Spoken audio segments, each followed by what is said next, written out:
So, Governor Christie, you heard the debate, remarkable debate. Bottom line, what'd you think? She was exquisitely well prepared. She laid traps, and he chased every rabbit down every hole instead of talking about the things that he should have been talking about.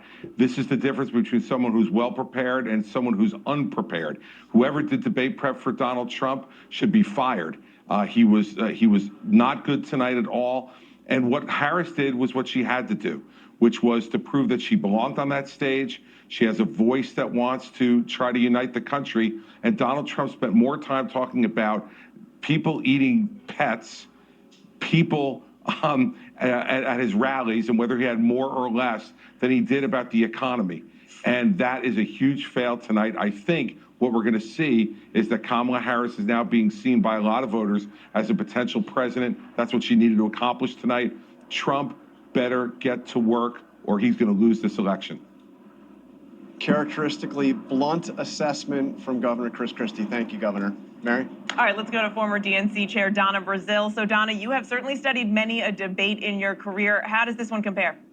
I think it was one of the best debate performances I've ever seen in my life. And I've seen a lot, and I've helped a lot of people prepare for these big moments. She met the moment. She seized the opportunity to tell the American people what she would do during her 4 years. She commanded the issues, and she did not allow the former president to bait her. Instead, she led the way forward. She turned the page, and I think this race is about to get even more interesting now. We will see if it moves the needle, Donna. Thank you. All right, over to the other side now. Former RNC Chair Reince Priebus. All right, Reince, the Harris campaign says they want another debate. If you were advising the Trump campaign, would you tell them to do it? Sure, I would tell him to do it. And the reason is like I said before, Donald Trump's numbers just don't move. I mean, the reality tonight, I know Donna's excited, but the truth is Kamala Harris didn't address the most important thing that the American people care about, which is the economy and the cost of living. She had no answers on immigration. She had no answers when she was asked about defunding the police. She had nothing to say about the families that were lost in Afghanistan, which was a true layup. She should have been fact-checked a lot more on some of the things she said in regard to this comment about a bloodbath, which was about the auto industry. So look, I think a lot of things were not said tonight that she needed to say in order to move the numbers. And I don't think Donald Trump's numbers move at all. They haven't moved at all for months. Reince Priebus, Donna Brazile, both thank you for your time. All right. Well, I got to say, again, what a incredible debate, consequential debate, no doubt. I don't know how many votes will actually be moved. I don't know how many persuadable voters are actually out there. But Kamala Harris had a chance here to introduce herself to the country, to people who know who she is but don't know where she stands. Now, you could debate how much she did in terms of the specifics of where she stands, but she stood up there, and I think it was very significant to hear Chris Christie say that she acted like she seemed like she belonged. Exactly, and Chris was clearly impressed with that.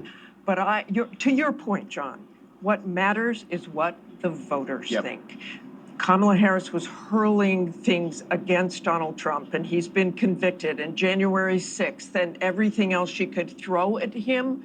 But in the end, right now, he is tied with Kamala Harris. Does this change anything? We've all seen debates where people are very proud of what they did. Hillary Clinton thought she won that debate, many debates in 2016, and she didn't win. So you have to be very careful, and it's very important to see what the voters think. And look, the Harris campaign certainly thinks that they put him on the defensive. They are going to keep getting out and making this message. She's going to be out there in those critical battlegrounds again later this week. They're so optimistic. They want that second debate. As Rachel said, the message from the campaign tonight, Vice President Harris is ready for a second debate. They're looking for one in October. They say, is Donald Trump, ? One last goading of him to end the night. Wow, that is something else. I did not predict that at the beginning.